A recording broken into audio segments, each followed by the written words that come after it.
그럼 사탄은 거짓의 아비다라고 말씀을 하고 있습니다. 즉 그 말의 의미는 모든 거짓의 원조는 사탄이라는 거예요. 여러분, 사탄이 맨 처음 했던 거짓말은 무엇이었습니까? 하와에게 했던 거짓말이었죠. 선악과 따먹으면 하나님처럼 될 수 있다라는 그런 거짓말이었습니다. 사탄의 거짓말은 하와가 듣기에 그럴듯했습니다. 하와는 이전에 한 번도 거짓말을 들어본 적이 없습니다.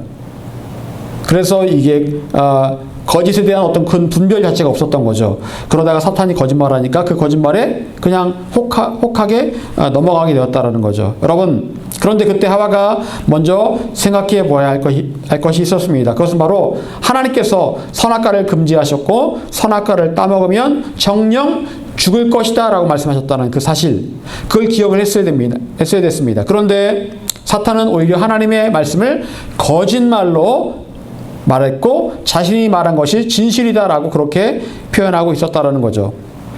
결국 이 상황에서 하와는 누구의 말을 믿은 겁니까? 사탄의 말을 믿은 겁니다. 하나님을 거짓말쟁이로 믿게 됐고 사탄을 진실을 말하는 자로 믿게 되었기 때문에 사탄의 말대로 선악과를 따먹은 거죠. 여러분, 세상에서 말하는 모든 거짓은 결국 어디에서 나왔을까요? 사탄에게서 나왔습니다. 어떤 상황에서도 우리가 거짓을 말하지 않아야 되는 이유는 무엇입니까? 그 원조가 바로 사탄이기 때문에 그렇습니다. 결국 거짓을 말하면 사탄의 계략에 놀아나는 것입니다. 여러분, 크리스천은 어떠한 경우에도 거짓말을 해서는 안 됩니다. 늘 진실해야 됩니다. 진실을 말해야 되고 삶이나 행동에서 늘 진실해야 됩니다.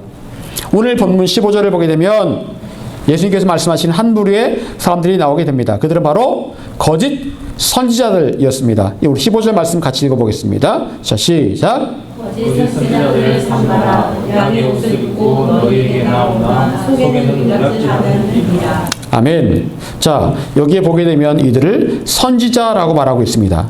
선지자라면 하나님 말씀을 대언하고 그리고 하나님 말씀을 예언하는 그런 사람들이죠. 그들은 하나님의 이름을 사용해서 질병도 고치고 예언도 하고 귀신도 내쫓는 사람들이었습니다. 사람들은 그들을 하나님께서 보내신 선지자라고 그렇게 믿고 따랐을 것입니다. 그들이 전하는 말씀을 듣고 사람들이 많이 환호를 했을 겁니다. 여러분, 우리나라만 하더라도 수많은 이단들이 있고 사이비가 존재를 합니다. 그리고 그 교주를 따르는 사람들은 교주의 말만 맹목적으로 믿고 교주를 섬기는데 그 폐해는 이루 말할 수가 없습니다. 그러다 보니까 사람들이요, 그 이단 사이비를 기독교의 한 분파라고 생각합니다. 사실은 전혀 상관없거든요. 그런데 같이 싸잡아서 기독교를 모함을 하고 기독교를 욕을 하고 있는 것이 현실입니다. 여러분, 그들은 비유에 따르면 양의 옷을 입고 있으나 그 속은 일이다라고 그렇게 말씀을 하고 있습니다. 즉 겉으로 보이는 모습으로 절대로 그들을 판단할 수가 없다라는 거예요. 여러분, 예수님께서는 이런 거짓 선지자들을 구별하는 방법을 한 가지 말씀하셨는데 그것이 무엇입니까? 그것은 바로 열매다 라고 말씀을 하고 있습니다. 열매를 통해서 그들이 참인지 거짓인지 알 수가 있다라고 말씀을 하고 있습니다. 여러분, 제임스 정명석이 왜 이단 사입입니까? 그에게서 나타난 열매 때문에 그렇습니다. 열매가 얼마나 더럽습니까? 차마 입에 담기도 어려울 정도로 더럽고 추악합니다. 그 열매를 통해서 저 제임스 정명석이는 정말 이단 사입이구나, 이걸 알 수가 있다는 거죠. 우리가 왜 신천지를 이단이라고 말합니까? 신천지에게서 나타나는 그 열매들이 역시 가정 파탄에 이르게 되는 그런 아주 악한 열매를 맺고 있기 때문에 우리는 그 신천지를 이단 사입이라고 말을 합니다. 여러분, 그리고 각 사람에게 나타나는 그 열매는 각 사람을 판단하는 기준이 됩니다. 예수님께서는 오늘 본문을 통해서 우리를 비유로 말씀하시기를 나무다라고 말씀하십니다. 나무에는 열매가 맺히는데 그 열매를 통해서 그 나무가 좋은 나무인지 나쁜 나무인지를 알 수가 있다라고 말합니다. 여러분, 세상에는 온갖 나무가 다 있습니다. 그런데 그 많은 나무 가운데 쓸모있는 나무가 있고 쓸모없는 나무가 있다고 합니다. 여러분, 예전에 우리나라에 아카시아가 없었다고 합니다. 아카시아가 없었는데 일본에서 그 아카시아를 들여와서 우리나라에 심었답니다. 왜요? 여러분 아카시아 나무는 쓸데가 있을까 없을까요? 쓸데가 없습니다. 딱 한 가지 있어요. 뭐 있습니까? 아카시아 꿀 많이 나오는 거예요. 옛날에 저도 참 아카시아 꽃 따서 많이 먹었는데 어쨌든 이 꿀 빼놓고는 나무는 쓸데가 없어요.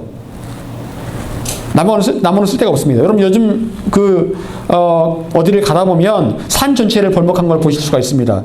왜 산 전체를 벌목을 할까요? 뭐 그런 얘기가 있답니다. 오래된 나무는 탄소 흡수를 안 한대요. 탄소 흡수를 안 하고 오히려 탄소를 배출을 한답니다. 그래서 나무를 다 싹 베고 새로운 나무를 심으면 탄소 흡수를 쉽게 할 수 있다. 그래가지고 전체를 다 벌목을 하고 새 나무를 심는답니다. 그런데 그것도 사실은 맞는 말이 아니래요. 예, 학자가 얘기하는데 그건 틀린 말이랍니다.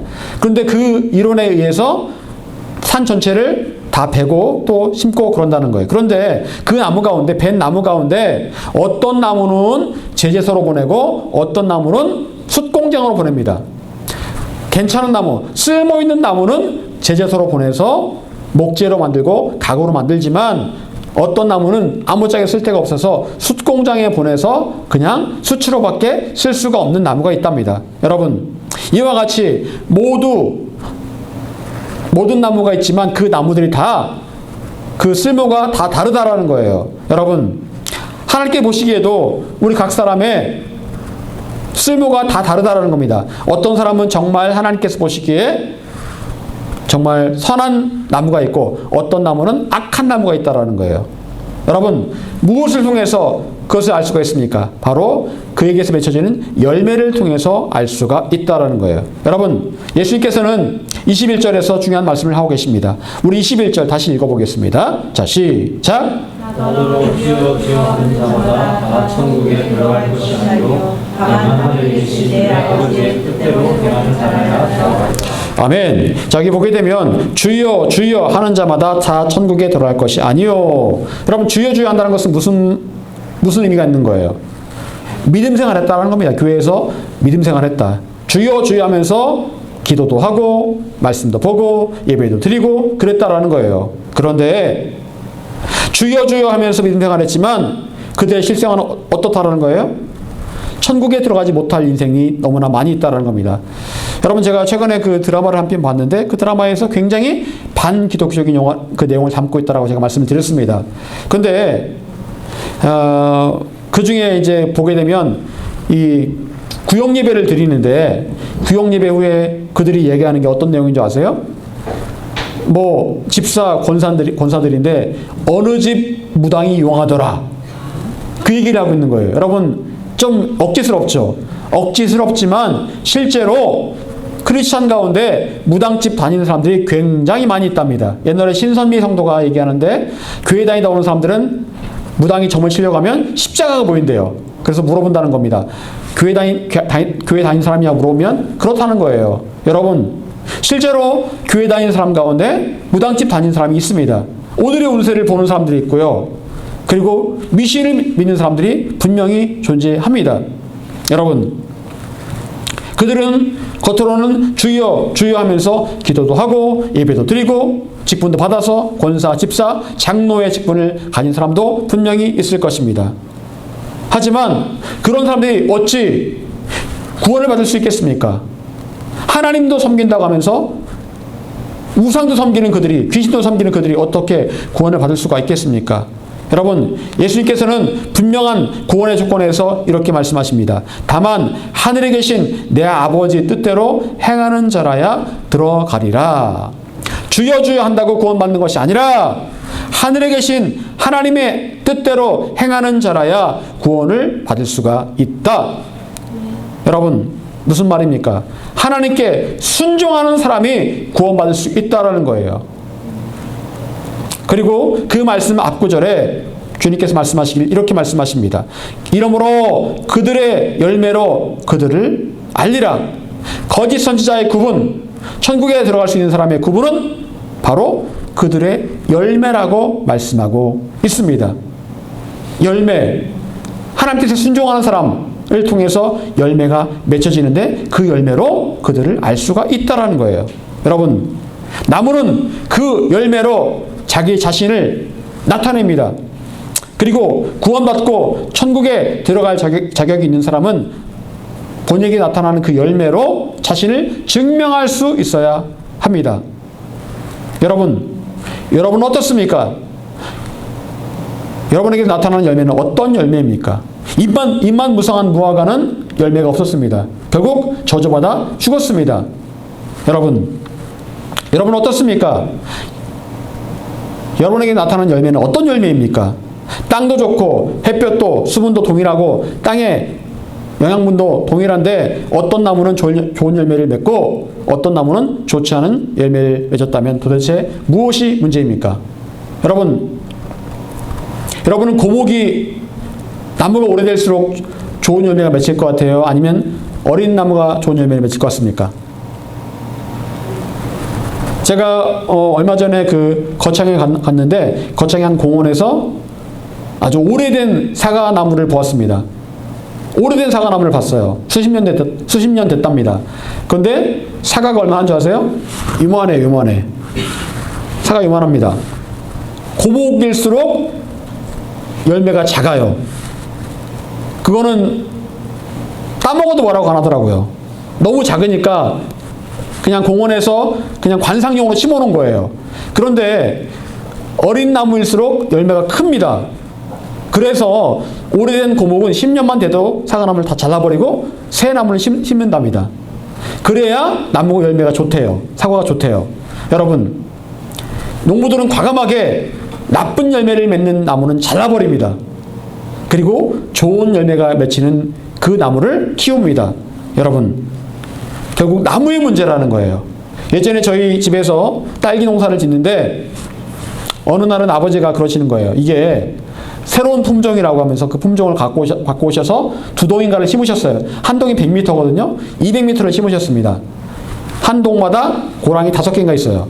5개 정도에서 6개 있는데, 그러니까 뭐 엄청 길게 심으신 거죠.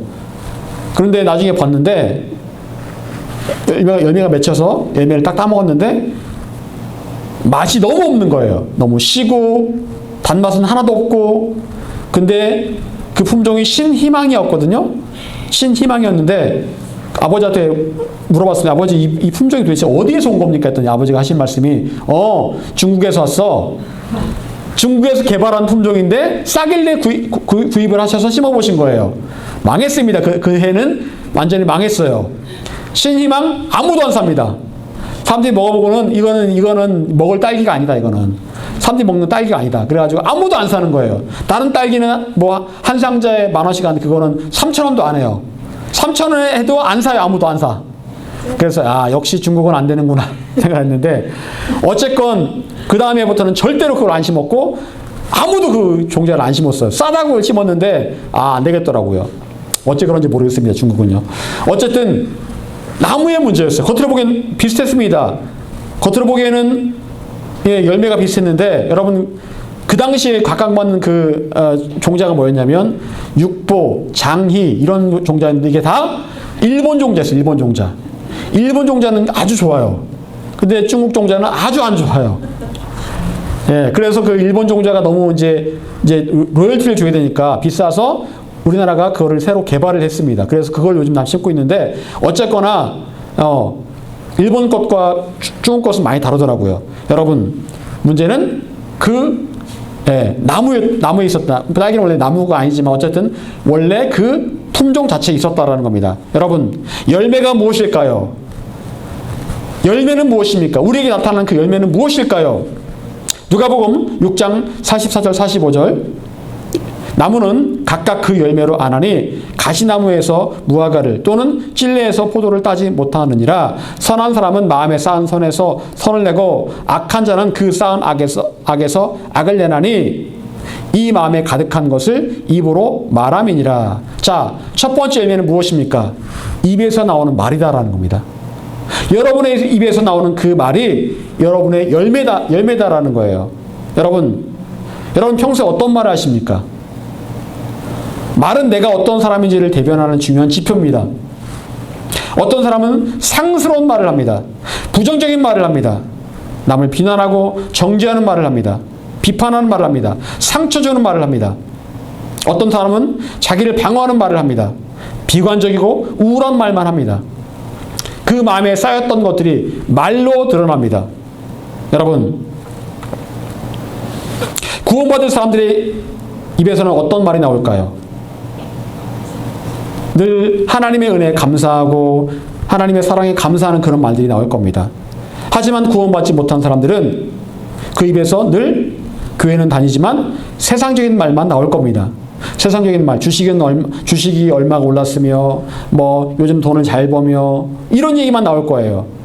여러분, 저는 교회 직분과 상관없이 세상적인 말만 하는 사람들을 참 많이 교회에서 만나보았습니다. 목회자들 가운데서도 만나면 은혜로운 말을 해야 되잖아요. 그런데 은혜로운 말을 하는 것이 아니라 세상적인 말을 하는 그런 목회자들 참 많이 만나보았습니다. 여러분, 내 입에서 나오는 그 말이 지금 내가 가장 관심 있고 내 마음을 가장 많이 채우고 있는 그것입니다. 그것이 내 입에서 나오게 되어 있습니다. 지금 여러분의 입술에서 나오는 말들은 어떤 말들입니까? 여러분은 무슨 말을 하고 있습니까? 가만히 한번 생각해 보시기를 바랍니다. 예수님께서는 여러분의 말로 여러분을 판단하시겠다라고 말씀하십니다. 내 입에서 나오는 그것으로 너를 판단하겠다라고 말씀하세요. 여러분의 마음에 담긴 것들이 여러분의 입술을 통해 나오고 그것은 여러분을 보여주는 증거이기 때문에 그렇습니다. 또한 우리에게 나타난 열매는 무엇일까요? 야고보서 3장 12절 13절 내 형제들아 어찌 무화과나무가 감람 열매를 포도나무가 무화과를 맺겠느냐 이와 같이 짠물이 단물을 내지 못하느니라. 너희 중에 지혜와 총명이 있는 자가 누구냐? 그는 선행으로 말미암아 지혜의 온유함으로 그 행함을 보일지니라. 자, 여기 보게 되면 그 열매는 바로 행함이다라고 말씀하고 있습니다. 행함. 겉으로 보이는 열매가 없다면 우리는 그 나무가 어떤지를 알 수가 없습니다. 여러분, 고엽나무 아세요? 고엽나무? 고엽나무라고 아세요? 아무도 모르세요? 제가 예전에 많이 따먹었던 나무 열매인데 감나무예요. 감나무인데 감은 크잖아요. 그거는 고엽나무는 손톱만 해요. 열매가. 씨가 75%예요. 과육이 25%입니다. 그래도 다 익으면 맛있어요. 다 익으면 감 맛이 납니다. 그래서 그거를 따서 제가 옛날에 많이 먹었는데, 그래서 여러분 감나무 접붙일 때요, 고엽나무를 갖다가 자르고 거기에다가 단감나무를 접붙이면 단감나무가 되는 거예요. 예, 여러분 같은 감나무과입니다. 고엽나무도. 그런데 열매가 달라요. 처음에는 모릅니다. 그런데 나중에 열매가 달리는 거 보면 고엽나무는 더 이상 크지를 않아요. 손톱만 해가 더 이상 크지를 않아요.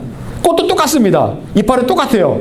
그런데 그 열매로 감나무와 고엽나무를 분명히 구분할 수가 있는 거예요. 여러분, 구원받을 사람, 천국에 들어갈 사람에게는 특별한 행함이 열매로 나타나게 되어 있습니다.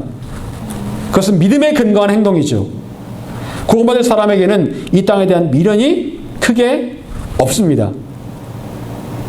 제가 작년에 그렇게 아플 때, 제가 1년 전에 아파가지고 입원했었잖아요. 근데 그때 응급실에 실려갔을 때 솔직히 말씀드리면 삶에 대한 미련이 없더라고요. 그냥 어떤 마음이 있었냐면 이대로 죽어도 괜찮다. 이대로 내가 하나님의 나라 가도 괜찮다라는 생각이 들더라고요. 죽음의 순간 앞에 오히려 저 자신이 좀 초연해지는 그런 느낌을 받았습니다. 여러분, 왜 그렇습니까? 죽음 이후에는 천국에 대한 소망이 있기 때문에 그렇습니다. 하지만 구원받지 못할 사람, 입으로만 주여 하는 사람들은 늘 죽음에 대한 두려움이 있습니다. 그리고 이 땅에 대한 미련이 강하게 남아 있습니다. 저번에 한 선교사님의 간증을 들었는데, 선교사님이 선교를 하다가 암에 걸렸답니다. 그래서 이렇게 치료를 받는데 이분이 암 사기예요. 사기다 보니까 가망이 없어집니다. 점점점 병이 깊어집니다. 그래서 나중에 이 선교사님이 호스피스 병동으로 옮기게 됩니다. 그런데 선교사님이 남자 선교사님이었는데 부인 선교사님한테 그렇게 말씀하시더라는 거예요. 웃으면서, 여보, 내가 먼저 천국에 가니까 당신은 나를 부러워할 거야. 내가 먼저 천국 간다? 얼마나 좋은지 모르겠어. 그렇게 이야기를 하시더라는 거예요. 그러면서 정말 평온한 얼굴로 그렇게 하나님 나라에 가셨답니다. 여러분, 죽음을 앞둔 사람들은 보통 살기를 희망할 겁니다. 하지만 그분의 마음을 채우고 있었던 것은 하나님 나라를 바라보는 믿음과 감사와 소망이었다라는 거예요. 여러분, 다니엘과 세 친구에게는 하늘 소망이 있었기 때문에 어떠한 상황에서도 죽음을 두려워하지 않는, 그리고 믿음으로 행동할 수 있는 그런 용기가 있었다라는 겁니다. 그래서 풀무풀에 던져질 때 전혀 두려워하지 않았고, 사자굴에 던져질 때도 전혀 두려워하지 않을 수가 있었다라는 거예요. 믿음에 근거한 행동이 분명히 있었다라는 겁니다. 여러분, 그 행동은 곧 그들의 믿음을 증명하는 삶의 열매였습니다.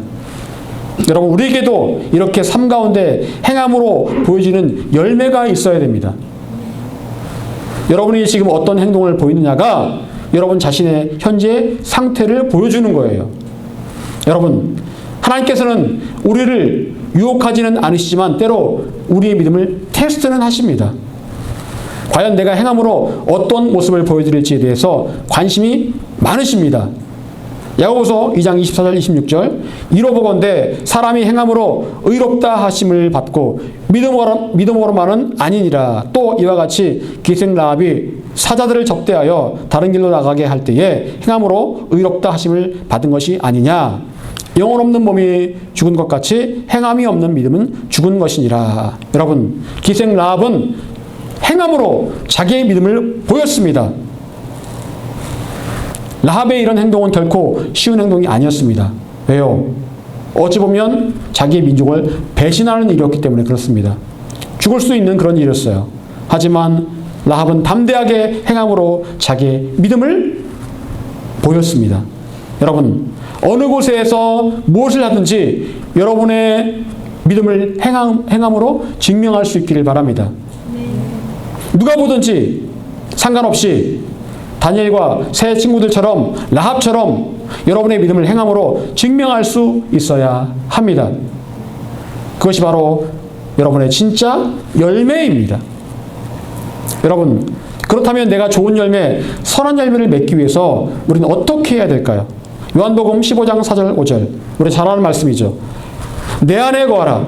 나도 너희 안에 거하리라. 가지가 포도나무에 붙어있지 아니하면 스스로 열매를 맺을 수 없음같이 너희도 내 안에 있지 아니하면 그러하리라. 나는 포도나무요 너희는 가지라. 그가 내 안에 내가 그 안에 거하면 사람이 열매를 많이 맺나니 나를 떠나서는 너희가 아무것도 할 수 없음이라.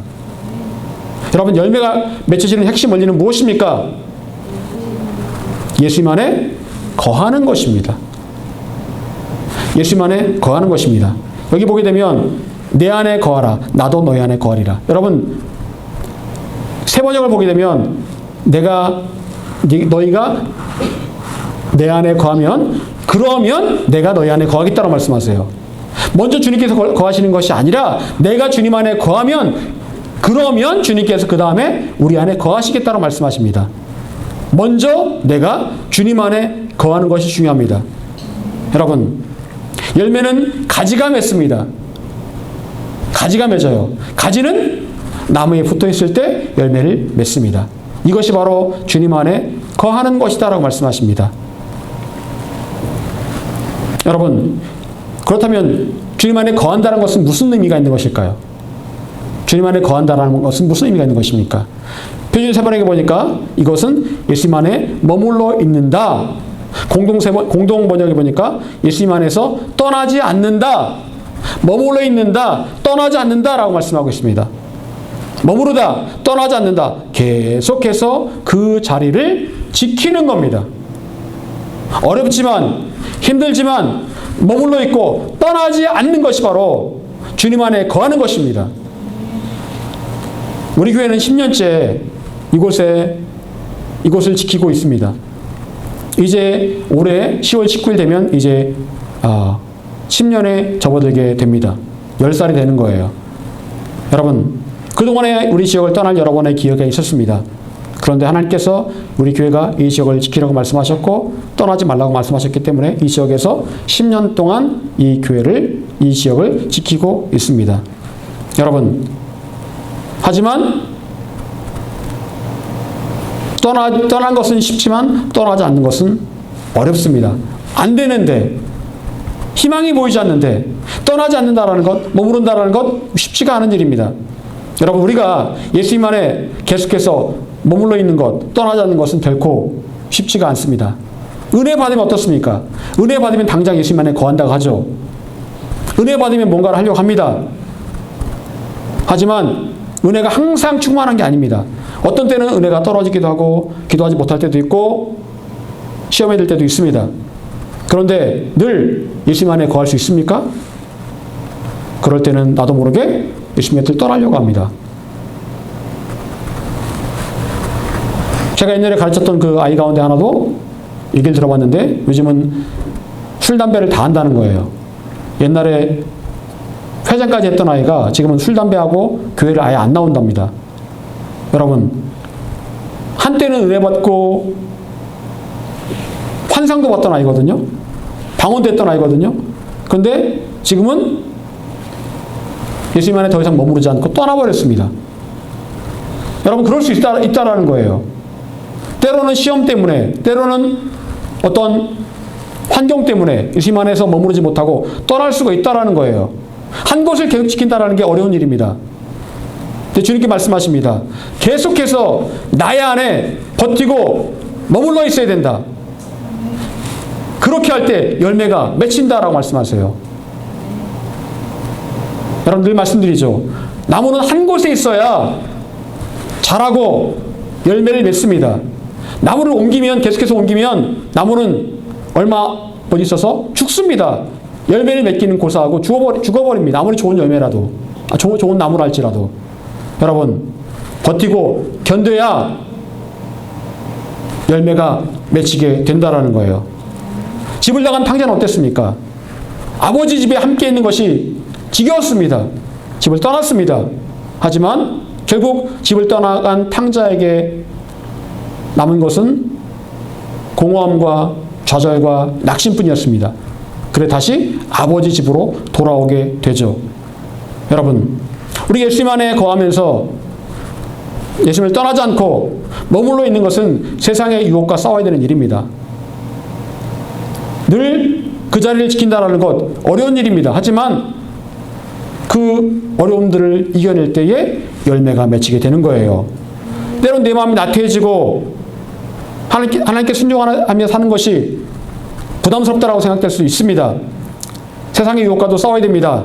나 자신과도 싸워야 됩니다. 여러분, 그래도 우리는 주님 안에 머물러 있어야 됩니다. 그러면 그렇다면 우리는 어떻게 예수님 안에서 계속해서 머무를 수가 있을까요? 어떻게 하면 우리가 계속해서 머무를 수가 있을까요? 그것은 바로 매일매일 기도하기를 쉬지 않을 때입니다. 여러분, 기도가 잘 될 때가 있죠. 기도가 안 될 때도 있습니다. 그래도 기도하기를 쉬지 않아야 된다는 거예요. 저는 기도를 쉬면 대번에 마음에 공허함이 찾아옵니다. 마음이 공허하고 기도를 통해서 하나님과의 교제가 끊어지면 확실히 하나님께로부터 멀어졌다는 느낌이 듭니다. 그리고 소망이 사라지고 마음에 우울함이 찾아옵니다. 저의 환경을 보세요. 일주일에 3번을 병원을 가야 되는 상황이잖아요. 남들이 보면은 굉장히 이건 어려운 상황이거든요. 그래서 그 병원 오는 사람들이 대부분 다 얼굴이 다 우울해 보입니다. 저도 아마 내버려두면 그렇게 될 거예요. 그런데 기도하고 있기 때문에, 하나님과 교제하고 있기 때문에 희망이 있고 감사가 있고 기쁨이 있는 거예요. 여러분, 골로새서 4장 2절은 이렇게 말씀하겠습니다. 기도를 계속하고 기도에 감사함으로 깨어 있으라. 여기 보니까 기도할 때의 원칙을 2가지 말씀하고 있습니다. 첫 번째, 기도를 계속해라. 기도를 계속해라. 여러분, 이거는 밥도 먹지 말고 기도 계속하라는 얘기가 아니에요. 여러분, 우리의 삶에 최소 단위는 하루라고 했습니다. 하루. 최소한 하루에 한 번 정도는 기도해라. 하루에 한 번 정도는 주님과 깊은 교제 가운데 나아가라라는 거예요. 그렇게 계속해서 기도를 하고, 또한 기도할 때 어떻게 하라고요? 감사함으로 깨어 있으라. 여러분, 깨어 있으라 무슨 말입니까?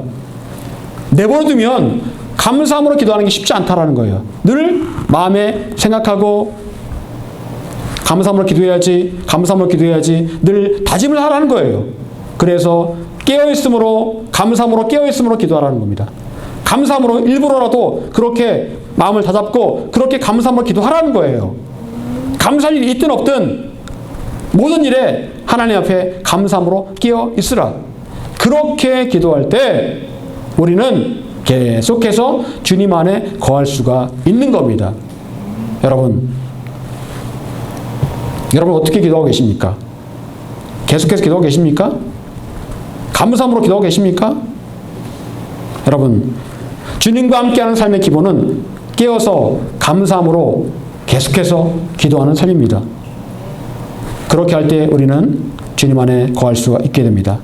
그리고 주님 안에 거할 때 우리의 삶에 열매가 맺혀질 수밖에 없습니다. 어떤 열매요? 말의 열매, 행함의 열매.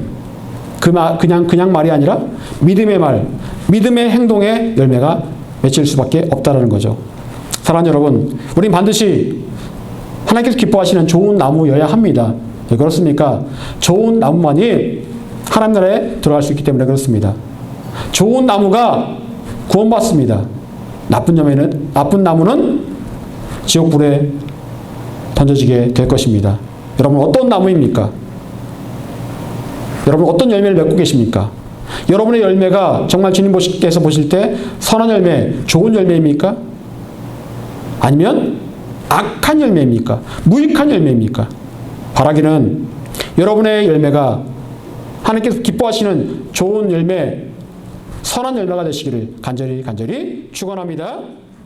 기도하겠습니다.